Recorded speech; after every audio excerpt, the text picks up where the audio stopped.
Hey guys, welcome back. This is How I Met Your Fandom. This is Ethan and this is Ibrahim. We're glad you're here today and super excited. This is our first ever for us. We are covering the finale of our first season 1 of a fandom that we're really excited about. How I Met Your Father has had their first finale, season 1 fandom, 10 episodes in. We're really excited to get down to business and talk about it. Before we get there, just to always remind you guys, we need you guys to like and subscribe to the videos, and we need you guys to share these videos around. The only way we're gonna be able to keep doing this is if we have some growth off of it. But the main reason we want to keep the growth going is like we want to keep hearing from you all about what you guys want to talk about. Which leads us into the next thing. Make sure you're going down in the comments and telling us what's the next thing that you want. What's the next fandom you want us to dive into and figure out. We got a lot. Ibby and I are spitballing ideas left and right, but you guys probably got ideas too. So let us know what those are. Let us know what you guys want to hear us talk about, and maybe even contribute on. We got a bunch of different ideas on how to get you all involved as well. So once we learn what these fandoms are, we'll get you guys involved and we'll get it all figured out. But for now, today we are talking about the episode 10 of How I Met Your Father, and Ibby's gonna give us a quick recap over episode 9. If you guys don't remember, the last episode we watched or we aired was actually a composition, I guess you would, of all the episodes leading up to this that we hadn't covered yet. But we were so excited to jump in this episode because it's crazy. It's so good that we just had to we just had to skip. This episode was so good, and we just had to skip all these the old episodes. So if you haven't watched that the recap video, go watch the recap video. Come back. We'll still be sitting here ready for you. No big deal. But spoilers abound. Yeah. So, guys, real spoilers. Spoilers you do not want to know. Yeah. With that being said, Ibby, take it away with the episode 9 recap real quick. All right. So we left our friends Sophie and Jesse. Finally, will they, won't they? Finally went on a date. At least they planned it. Sophie's left standing, by herself in a restaurant waiting for Jesse to show up. But will he ever show? We don't know, because he just got propositioned by his ex to go on a European tour with her to promote her next album, or to perform her next album, I guess, to which the lead single is about him and their relationship. That's a hard opportunity to pass up, because Jesse wants to be a musician. This is kind of his big break, if you will. She already made it, right? She made it in spite of him, but also he still loves her. What does he have to lose? That's just Sophie, right? The mystery love. What could be, right? Because she definitely broke his heart. Not Sophie, but what's her name? I don't know her name. Anyways, they leave us with a cliffhanger. Will he or won't he go meet Sophie? Meanwhile, our friends Sid and Hannah, the fiancés that we predicted would break up, we're almost right. If you've been following, they are a long distance relationship that pause. They're a long distance relationship. They're engaged to be married, and at some point they decide not just have one wedding, but to have two, because Sid's from India and he has a big family in India, so he wants to, do a wedding here in the States for Hannah's sake, and then take it back home to the motherland. That is Meredith. That is an insurmountable task. You know what I mean? Can you imagine? I know these guys planning a wedding right now. Planning a wedding is stressful. From what I can tell. I've never done it before. I would say they did get this thing right. Because it's something I've actually just literally Lydia and I had this conversation just the other day. Lydia was really adamant whenever I proposed and we got engaged, that this process, she wanted it to be a 50-50 split along the way. And I was down about it. I was like, yeah, I want to help you do this thing. I really do. The culture and the businesses are not set up that way. It is the bride's day. And even down to the point of often in these things that we're doing, that we're planning, it only takes one email and it'll only send to one email. So it's literally even though I'm completely down to do the 50-50 part of the work, it's not set up that way. She's Yeah. getting all the information, having to relay it to me, Mhm. and then she's having to delegate to me. But then sometimes, since we're long distance, it's just easier for her to do some of the stuff anyways. Yeah. It's tough. It really is tough. It's So, tough, and they put that stress in the right front and center for us on the television show, and it's about to break them to the point where Hannah, says, "It sounds like you don't want to have any weddings," and I'm just like, I'm not with Ethan when I'm watching this. I'm like, called it, and then we have Charlie and Val. They are Charlie's trying to get everybody to like soccer, so much so that he even calls it soccer, which I think is adorable. By the way, it's like I will like, meet you. struggles to say it or whatever. Yeah, I will meet you on your level, and as long as you guys watch my favorite sport from my motherland, and I think Val hints that she wants children. She wants her children to play soccer and stuff like that, and that freaks Charlie out. We learned that Charlie does not want to have children, which is interesting. He's being from nobility. It's a very interesting like state of mind to decide, especially at the young age of 30. That you don't want to have kids. I mean, that's a bold stance, but I'm backing him on that one. Not that he doesn't want to have kids. I mean, I'm backing him with the honesty, right? Yeah, He's like, he wants to put that out there. Like, yo, yeah, I get it. It's an awkward conversation to have. It's a struggle. He's struggling with it internally on how to express this to Val. But yeah, that comes to a head in episode 10. Meanwhile, Ellen, she's over here preparing for a job interview. Guess where? Goliath National Bank. National Bank. She is going back. Yo, we were talking about this. Barney is in this universe. Barney Stinson exists, and he's probably in that building.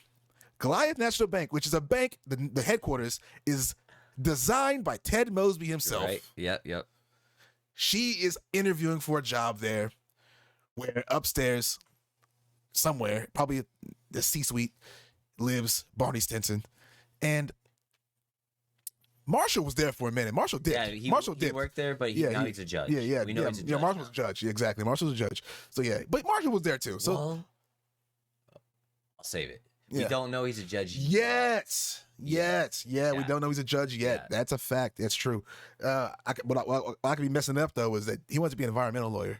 So he did that first, right? Right. He went to Glide National Bank to help pay for the home. He was like a sellout. He sold that because the home, because Lily's credit sucks. Yeah. You learned that one real quick, didn't you? Yeah. I wish I would have watched that episode harder.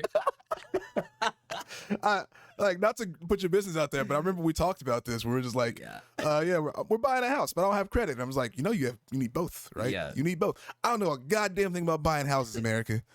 I know you need credit. Guys, I've never had a credit card, and I've usually paid my rent like through my roommates. So, yeah. No names on bills. Yeah. You know what I mean? This guy is a ghost in the financial world. Ethan, what? Who is this? Why did he owe us money? So yeah, the thing is, as the way the economy plays out right now, all I can tell you is that the same thing Marshall learned is that you need to make sure that you have a credit card and you're at least buying gas with it. Yeah. Gas, like, don't go into debt. Do not go into debt. Yeah. But, like, play the game. Play the game, man, because they hate when you don't play the game. Yeah. They hate that shit. Yeah. So yeah, man, Ellen's about to get a job or trying to get a job at Glad National Bank, and I swear to God, if Barney Stinson does not show up there, at least in passing, well, he can't be in passing. He needs to have the spotlight. I'm gonna be very disappointed. Oh my gosh, I know. I keep doing this. I just keep thinking of like funny ways they could do this. What if they do the How I Met Your Mother reveal, where like he was there the whole time? If they save, because you and I are thinking, dang it, I don't want to get ahead of ourselves. But basically, what if they, how like they kept accidentally like crossing paths or running into each other? Mm-hmm. What if that's Barney with Ellen?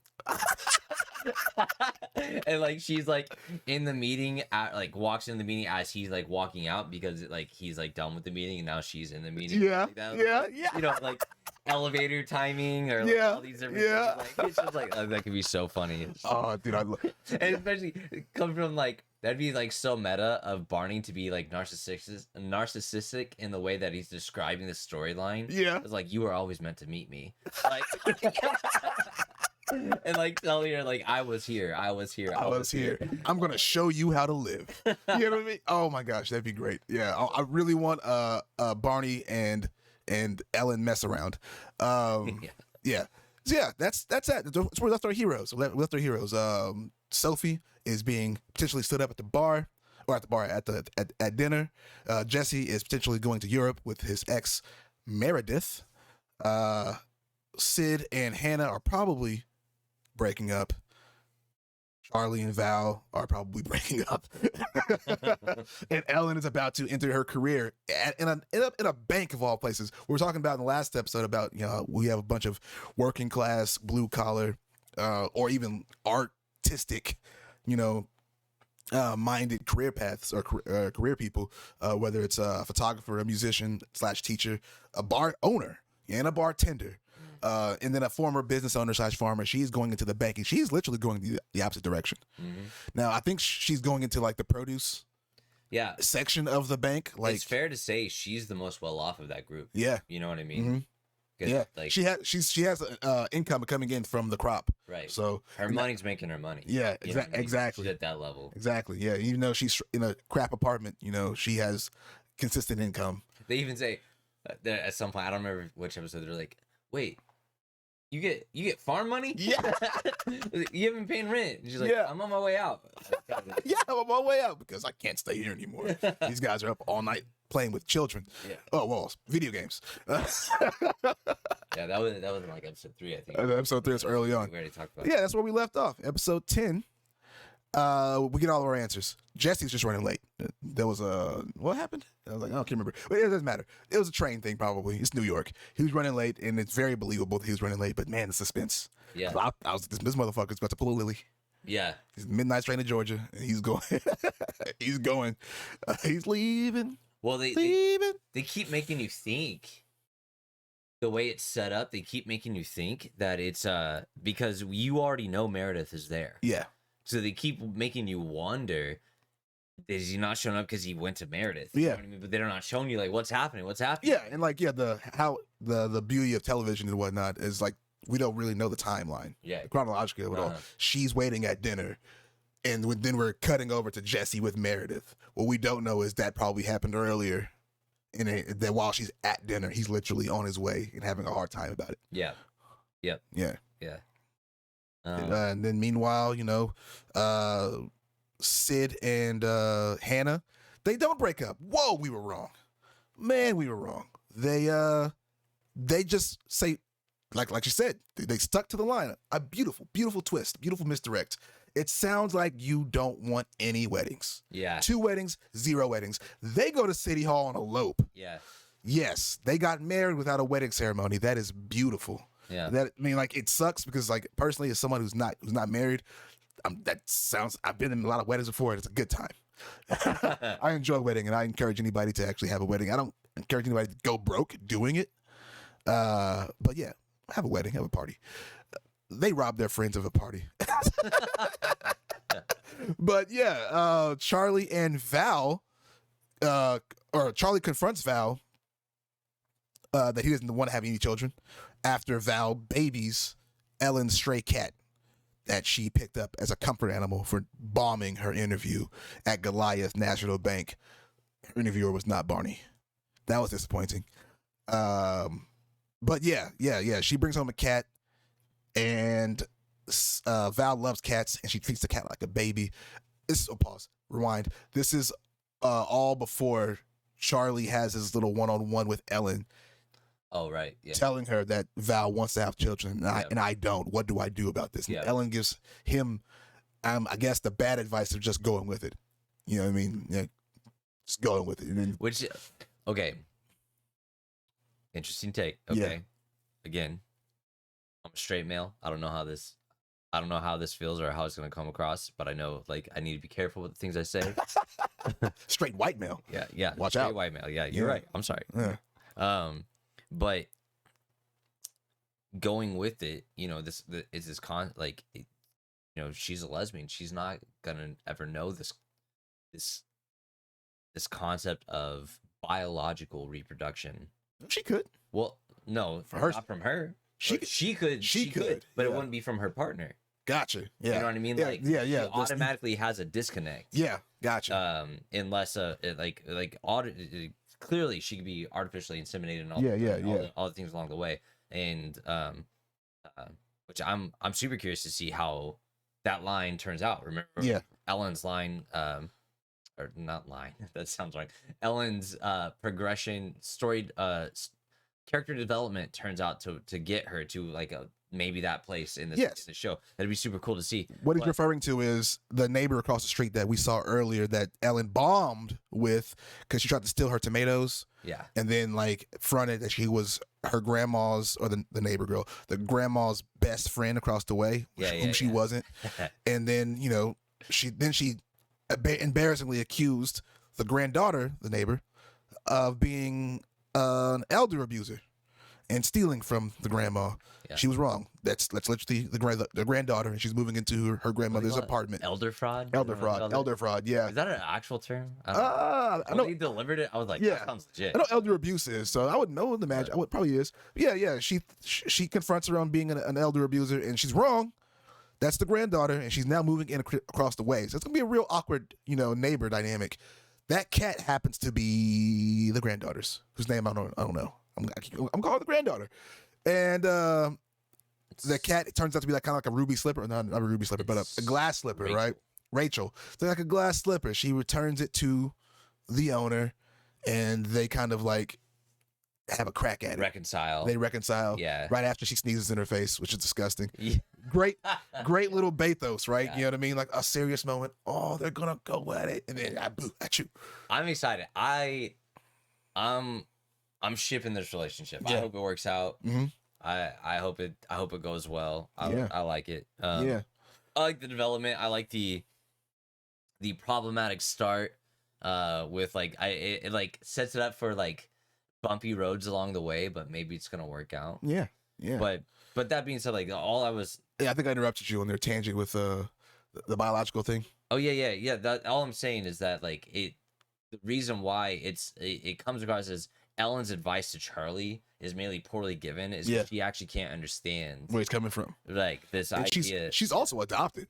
Right. Yeah. Right. So she like they really do have a disconnect in this idea. And you were saying before the thing, they also come from different worlds. Yeah. Like Charlie's got a lot of money. Mm-hmm. Not currently, but yeah. He's worth money. In his line. Yeah. He's worth money. And like assuming he's not like cut out of the will, he's gonna be rich. Mm-hmm. You know what I mean? Like basically his parents are starving him while they're alive. Right.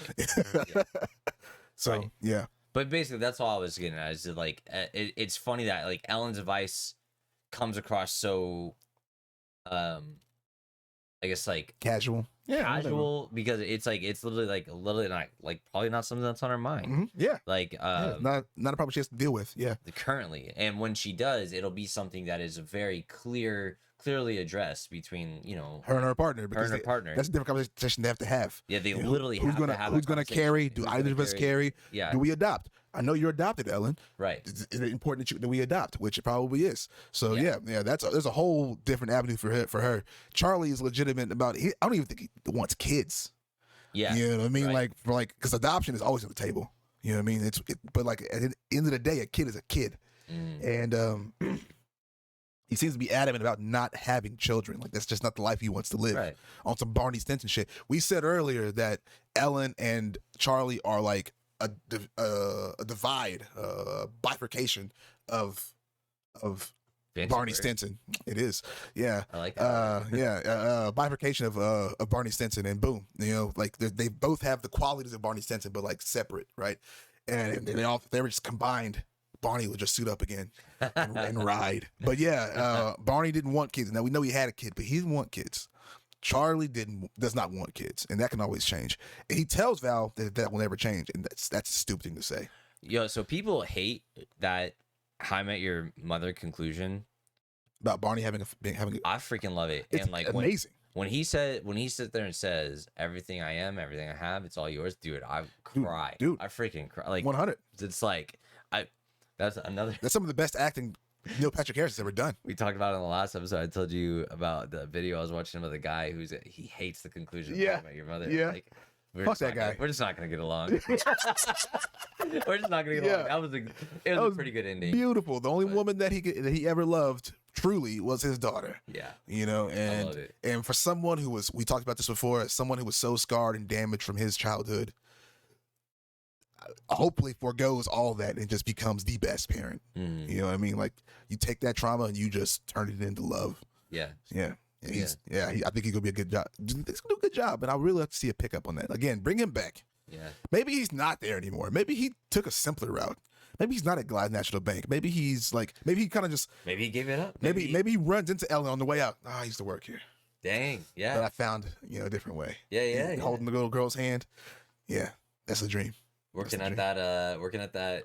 What, he used to volunteer at the Thanksgiving kitchen. Or Yeah, whatever. yeah, Maybe yeah. he, like, actually like that or something. Yeah. I don't know. Mhm. Runs that. Simpler life. Yeah. But speaking of bringing it back, this episode, it's some crazy, groundbreaking stuff. Groundbreaking. What'd you think about it? Remember what I said? I was at the edge of my bed. Yeah. Robin Scherbatsky makes her surprise appearance. Yeah. I tell you what, I was not expecting anybody from How Much I Wanted to show up. Yeah. And if At this anyone, point, like, yeah, I would like. why would they? Is this a finale? Like, I don't know. Yeah, Like, for some, it's not even on the same goddamn channel. Right. You know what I Yeah, mean? yeah. It's like, I feel like If this they is just, hadn't done it by now. Yeah. I think it'd be like episode 1 or something. yeah, Like yeah, that. Like, I yeah. don't know. No, we know they're in the same house, but and we predicted that the bar, Pemberton's, Mhm. would be like some sort of like I know they did this on purpose. I know they did it on purpose. The misdirects. It was supposed to be It's like similar. but similar bar. We thought it was McLaren's, but what McLaren's had, befallen Renovated and COVID whatnot. fate and all that kind of stuff. But no, it's a whole different bar. Totally different bar. He does not live above his bar. Sid and Jesse does not live above his bar. They live above McLaren's. McLaren's is still going strong. Yeah. And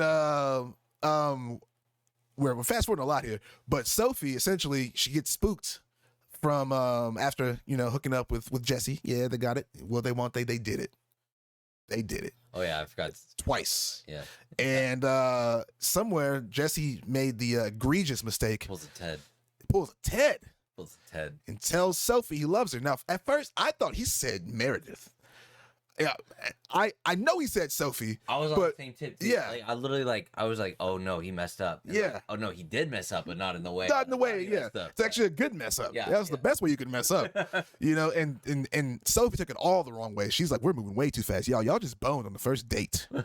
I know y'all know each other, but the first date, Sophie, that's moving too fast. I don't know, whatever. That's not shaming girls. You do what you do.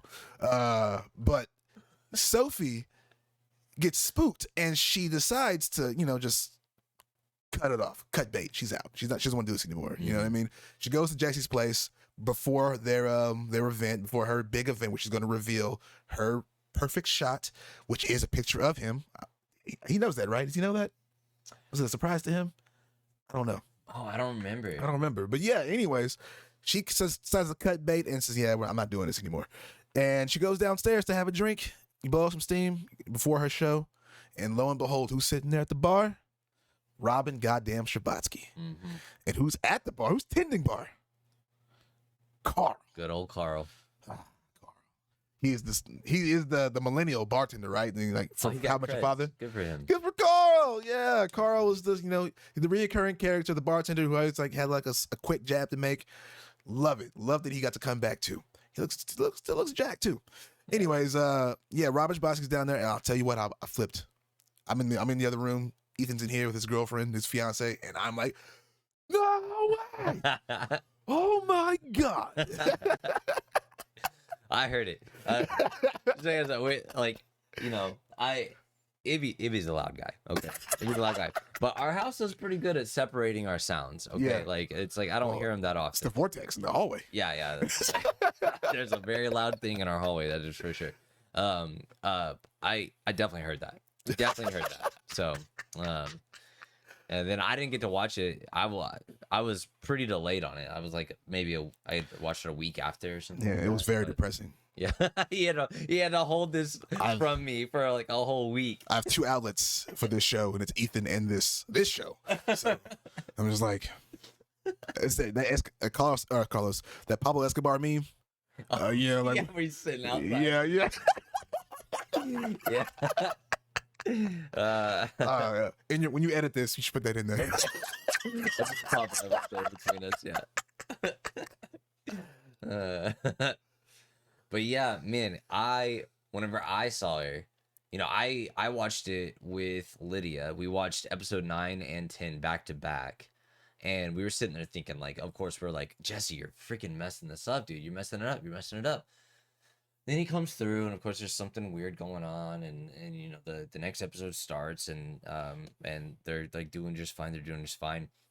And he's messing up again. He's messing up again. I'm like, dude, Jesse, get your crap together. But of course, it's called How I Met Your Father for the reason, because like there's a whole story behind the thing. Mm-hmm. But then yeah, when she walks out and she starts saying that little like mini monologue, or I don't know what it's called when it's not like a really long thing, but she's literally just like, for some reason, I don't know why, I decided for the first time ever to go into the bar below the boys' apartment. I think we just call that a narration. A narration, yeah. But she says something along that line. Yeah, it's like literally like actually like, what's gonna happen in this place? Something's gonna happen. And she walks in and she's like, you know, analyzing the place, and then all of a sudden, there's Robin. There's Robin. And like Robin's just back there, and what's crazy, she knows who Robin is. She's like, oh my gosh, you're Robin Shabazzi. Yeah. You're on the news all the time. That's something you can't, dude. They did not know that they're doing when they wrote that show. You know what I mean? Whenever, right. You know, they made Robin a familiar face. Right. And he just worked for the next writing team. And she's a regular in this bar, so no one's freaking out that Robin Shabazzi's there, because that's just where she goes. That's where she goes, that's man. Where she goes. And no one's giving her time of day. It's just her and Carl. And by the way, she's sitting at the bar, not at the table, not at their table. She's sitting at the bar because, well, 1, she's alone, and 2, Carl. Right. That's who she's going to talk to. That's who she's going to talk to. They're friends. Yeah. They're, you know, professional friends to some degree. Like, you just, I'm here on your work day. Yeah. Talk about my problems. Yeah. I'm coming to hang out with you, Carl. Yeah. Yeah. Super cool. Super great. I was freaking out, you know, like you were. We were both freaking out, and that's a great through line, right? Like, to make it all happen, like they already had the multiple through lines about the apartments and about all these Goliath National Bank. Like, they're doing the things, and I'm so pleasantly surprised at the way they're revealing it. I'm not gonna lie, there was a moment I had doubts, right? I had doubts. It's like, they're not gonna do it right. You're right, they're not gonna do it right. Yeah. They have our own perfect vision, and yeah. And this is everything I could have wanted. Yeah, you know what I mean? Yeah, so everything, man. They're hitting all the hits. Like I said, like, you know, if they're going to bring a guest in there, I would have guessed Barney Stinson, Ted Mosby, right? At least. And now I fully expect all of them to show up to some degree. Yeah, we were talking about this. Let's talk about this. Yeah. Like, we literally said this should be on the same par as the doppelgangers. The doppelganger, yeah. Like, it should be like, literally, you don't know when you're gonna meet the next one, but you are going to. And exactly. You're just waiting on it. You're just waiting on Easter eggs. Yeah. Super Easter egg. Like, not a super Easter, like a Humpty Dumpty of Easter eggs. You know what I mean? Like, this one that walks and talks. But if Sid and Hannah are legit getting married, I expect them to meet freaking Marshall and Lily on like some like wedding resort or something like that. Some like couples resort. Yeah. Like that. You know what I mean? Some like, and Lily's like, oh, and I know this place. I will have the Kennedy, right? You know what I mean? The Kennedy treatment. Oh my gosh. Oh my gosh. It's some. What's his name? Lionel. Was it Lionel? What was his name? I don't remember. Oh yeah. What we're talking about is it was an episode in How I Met Your Mother where I actually can't even remember the occasion, but they're at some like bed and breakfast, and Lily just wants to have a drink in hand at all times. It's literally the venue before their wedding. Yeah. And that's like her, like, the bride gets what she wants. Yeah. And so like everyone keeps like the bartender's like super stubborn. Yeah. But if you say this code phrase, he's like all about it. Like, yeah. it's like, yeah. Like, yeah. Right? Is that something like that. It's like you want the Kennedy special. Yeah. You want the Kennedy treatment. Something like that. She's like, whatever that is, I'm in. And all of a sudden it's like she puts her glass out and there's like pouring. Always a full drink in her hand. Thank you, Lionel. And it was a really dope joke throughout the whole thing. So yeah, if they want to like go back there, that'd be really nice. Here we are, like giving them ideas. If you're watching this, Yeah, it was some. I mean, so far there's a couple things that were like, oh, we either called it or they copied us. Yeah. Okay, like we had some expectations that came true. So yeah, I'm just saying. Yeah, the finale, 10 out of 10. 10 out of 10, man. It's good stuff. Yeah. It's really good. That's prime television, man. Yeah. Like in this, I don't know if this counts as like this. It has to count, right? This like era of nostalgic television. The sequel series or whatever, because you know the Fresh Prince that that rebooted. Yeah. Obviously, there's this show here. People are bringing back iCarly, all that kind of stuff. There's one other one. This is how you do it. You know what I mean? Like I know it's still like so it's uncharted territory, whatever. They just passed the finish line. You know what I mean? They did it. This is how you do. It's how you tell a story that's been told before. You know, how you recycle it for a new audience or for a similar audience, if you will, obviously. And yeah, for sure. Yeah, I haven't watched Bel Air yet, but you know that one's a little different. That one's actually a remake than a sequel series, but still, you know what I mean? Yeah, there's a trend of sequel series coming out, and I don't think everybody needs one, but no, definitely not. Yeah, it's definitely got to be the right niche. How I Met Your Mother lends itself perfectly in the sense that listen to the title, man. Yeah, How Met Your Mother. Let's do it the other way around. Let's do it from the women's perspective. And we forgot to, I mean, speaking of that, the father, we forgot to mention a really important thing that you called. Oh yeah, boom. So we'll go back to that. So Robin's there, and Robin hears her out. You know what I mean? They have a little girl talk, a little bar talk, where I just want to say, like, the hindsight of Robin. You know what I mean? Robin is, you know, she's older now. She's done. She's gone through it, but she has not gotten back with Ted yet. Right? That's important, right? In the timeline, this is in between. You imagine this is after Barney, but still like she's single or she's not with Ted. She's clearly single, right? Because if she had a spouse or a boyfriend, you imagine he'd be there with her. Yeah, probably. You know what I mean? Like why is she hanging out by herself? I don't know how unless he's busy. Yeah, exactly. Yeah. She's a pretty independent woman. But yeah, you know, we know she's going to some event, some gala. She had a limo picking her up, all that kind of stuff. But she's definitely not with Ted yet, and she's definitely after Barney, right? Right. So she's just kicking it, and she hears Sophie's story, and she just says, "It sounds like somebody I know." And the hindsight being 2020, like, yo, I thought about it. Like, Ted told me I love you on our first date, and that was terrifying. It was creepy, but also, what did he do wrong but tell me everything I've ever wanted to hear? Everything. Yeah. Just sooner than normal. You know what I mean? Yeah. And that really, you know, ignited Sophie's heart, and she went right back upstairs, only to find Meredith is back in the picture. Yep. And she sidled out of that bitch.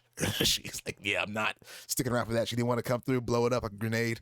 She just kind of went right back down, confronted Robin again. Your advice was bullshit. That's not what she said. It's not what she said. But it was funny though. Yeah. She's like, hey, did it work? So like, what? I can't remember how she said it, but she's like celebratory. You're just like, hey, I didn't mean it was gonna work right now. She owned it and then backed out. Like, I could still be right. I could still be right here. But the silver lining. The silver lining of is the progression is Ian is back. Yeah. Ian is back in play. So yeah, like we talked about in the first episode, there are at least 3 men in play, probably 4. At least 3. They even highlight them for you, right? They show you show you Ian, they show you Jesse. Charlie's one of them. Charlie was one of them for some reason. Sid was one too. Sid was one? Sid was one? Okay, it was 4 of them. Show you every guy all right. as she meets in that first episode. So yeah, show 4 of the guys, but and then we threw Josh in there too. Josh Peck as Drew as like the 5th person. I still think he's in play. We actually missed that part. We skipped that part. If you allow me to recap, while Jesse is confronting his ex about the song she wrote, Sophie is confronting Drew about what are they? You know what I mean? Redefining their relationship. Yeah. As ending it. As in, we are now exes. Yeah. But when she goes to him to confront him on it, his parents are in town and his parents are going through their own shit. So now, say Drew's having a bad day. Yeah. You know, dad's going to prison for a Ponzi scheme. Oh man, I forgot about that whole little dad's going to prison for a Ponzi scheme. They go him and dad go to get bagels, and mom's like, I want to know everything about you. And Sophie's like, listen, we're going way too fast. I'm about to break up with your son. Bold move, Sophie. I love it. Balls on you. And Mom's like playing chess. Yeah, She's mom's over here. Well, you can't do that because we got bad news ourselves. We can't just ruin this guy's day. Yeah. And then Drew, whenever she does break up with him, she's like, I'm not fucking letting you win. Fuck that. Right. Plays chess. She fucking tips the table over. You know what I mean? Sophie's like, I'm not playing your game. Listen, Drew, this is over with. I can't do this anymore. Yeah. And if we can rewind it back even further, this comes off the heels of them getting in a fight. Right. Because of her career path. We talked about last episode in the recap how Drew, being 30 years old, somewhat 30 something, is a school teacher or a vice principal and has his shit together, and Sophie does not. And how he was cool with that to some degree. There's strings attached. Mm-hmm. This guy is of the belief that she's not going to be doing this for long. She will find a more stable career. Right. And she doesn't like that. You know, I mean, Sophie is all or nothing. And like, maybe she will find a more stable career. Maybe she won't be a famous artist, a famous photographer. But what she wants is some goddamn support. You know what I mean? I don't want you to fucking just catch me when I fall. You know what I mean? Yeah. I want you to fucking push me up that goddamn hill. Yeah, lift me up. Yeah. And Jesse's that guy. Jesse's like, we get it. I'm an artist. You're an artist. We are both in this because it's where our passion is. And Drew didn't see that. And she was not about to commit to a relationship where, you know, this guy wasn't going to commit to her passion. So yeah, she's breaking up with this guy on his half birthday, the most immature thing you could say. And you know what's crazy funny? What's up? Lydia and I are half birthdays. Tell me no mine. It's so my half birthday is her real birthday. Her real birthday is my half. Hilarious. Birthday. That's cute. Cute. Yeah. Dude, that's kismet. That's great. Yeah, that's some fate. That's some weird fate shit. Yeah, you heard it first here, America. That's wild. Yeah, you guys. That's the only reason I know my half birthday. Just so you know, is that. Yeah, that's hilarious. Oh yeah. No, that you get a pass. You get a pass. What's Drew's excuse? Yeah. But yeah, you know, my half birthday. My half birthday. My dad's going to jail. My girlfriend's breaking up with me. Your dad's a scumbag, by the way. Yeah. Anyways, yeah, man. They go back to the gallery. You know, friend group meet up. Everybody's going through their shit. You know, Charlie and Val, they've confronted each other. They're good for now. Hannah and Sid they eloped. Ellen got the job. And she has a new girlfriend, right? You know what I mean? So, or friend, at least. Close friend. And they go to the gallery and they see Sophie's perfect shot. A picture of Jesse. Mm-hmm. But Jesse's not there. Yeah. Jesse's with Meredith. Yeah. But who is there? Ian. Ian's there. And why is Ian there? Because of the captain. The captain who, why was he there? Totally unrelated to the actual plot, but he's going through a divorce himself. We're all going through some relationship shit, aren't we? Yeah, I guess so. And his next wife, his latest wife, or whatever, is taking him for everything, for every single boat. And he's like, fine, you can have them all. Because, you know, that's what the captain loves most, his boats. You can have them all but one. I have one boat. It's in the South Pacific, sailing around Australia. Doing important research. You can't have that one. It's actually docking here in New York right now, probably, I guess. Yeah. That's Ian's there. Yeah. Somehow. I don't think he said that part. But yeah, Ian's so we actually don't know the timeline of that divorce. Oh, we don't know the timeline of the divorce. Yeah, we don't know when that divorce happened. Yeah, so maybe she didn't take the boat. Maybe she fucking sank that boat. I think it reads out that she got the boat. She got the boat. That's what I think. She said, fuck your research. Yeah. That's why and now Ian's back, and he's back for a minute. And what I hope is they commit. Like we just learned before we first started taping this, we got blessed with a season 2 that is twice as long. Hell yeah. 20 episodes. 20 episodes. Still less than how much a mother got, but you know what? There's no commercials. I'll take that trade off. Yeah, they're gonna get a longer season 2. And I know that, you know, the cast is already crowded with 6 core characters, plus Hannah, plus Rachel now. Yeah. It's pretty full now, yeah. Yeah, and then Meredith has to go away. You know what I mean? If they're going to bring Jesse back, you know. Yeah, she'll be reoccurring early, but like not like lingering. Well, I imagine this is an interesting question, actually. What do you think? Maybe we're getting ahead of ourselves. Are they going to pick up where they left off? They're going to do a time jump. because Jesse's going to Europe. That implies a time jump, but also what the fuck happened with Sophie and Ian that night? So they have to do some sort of time amalgamation thing. So maybe if they do a time jump, That's a good question. They do a time jump. It has to be the answer, right? Do a time jump. We know that Sophie and Ian are going strong, and Jesse's getting back from Europe, Right. or getting back from tour. Assuming, because I keep saying Europe, I know she went on tour by herself in Europe. I don't know if she's going on tour again in Europe. I mean, Jesse's kind of flaky. Jesse could back out of the thing. He could back out. Get back out. Especially like maybe he shows up at the gallery, but Ian's already there. Right. Ooh. It could be, which could be some crazy little parallel where, like, she saw. It's almost like Romeo and Juliet, right? Romeo, Like star-crossed lovers. Yeah, like she saw Jesse and Meredith, and then but he like ends it, and then he sees her and Ian, and so he stops pursuing. But now he's stuck with both of them, right? Because he can't take it back what he just did. Right. I mean, she's going on tour, bro. Yeah. But yeah, man, dude. Yeah, this one heavy shit. What I was getting at with though is either way they do it, I hope they commit to Ian to some degree. Like, oh yeah. They clearly he's one of the father potentials. I just mean and I guess obviously in a core member, he doesn't have to be there for every episode. But I just don't want him to go away on a boat again. Yeah. You know what I mean? Yeah. Let me get to know Ian. I think whatever focus group they had, I think everyone was like, Ian's got to come back. Yeah. and so we got him back. So, and selfishly, Ian is black with an I name. So I'd like to, just kind of insert myself in. You're Ian? I'm Ian. You're Ian? I'm Ian. Yes. That's awesome. All right, so what would you do from here? If you're what I was doing from here? If you're Ian and you run into Sophie's art music, or like what are you gonna do? I'm gonna say, is this a good time for that kiss? Hey, okay. You know what I mean? Mr. Smooth. Mr. Smooth. Yeah. You know what I mean? I really want to kiss you now. She said, it's not a good time. What about now? What about now? I'd do it right in front of that picture. Cause fuck Jesse. You know? The disrespect. The disrespect. This is your perfect picture? This is your perfect shot? Okay. Mr. Steel Girl. And then when I see him, I'm like, oh, from the picture? Yeah. Oh, this is you? Oh, dude, that's a good picture. It's a good picture, You're yeah. a good model. Where'd you learn how to model? Yeah, dude. Yeah, well, me and Sophie had a first kiss in front of that thing. That's nice. We'll always remember you. Yeah. Oh, yeah. Now we making Ian into a dick. Hey, I asked you what you would do. This is what you said. I would take it that far. I don't know. Maybe I would. Well, everybody, this has been our season finale recap of the first season of How I Met Your Father.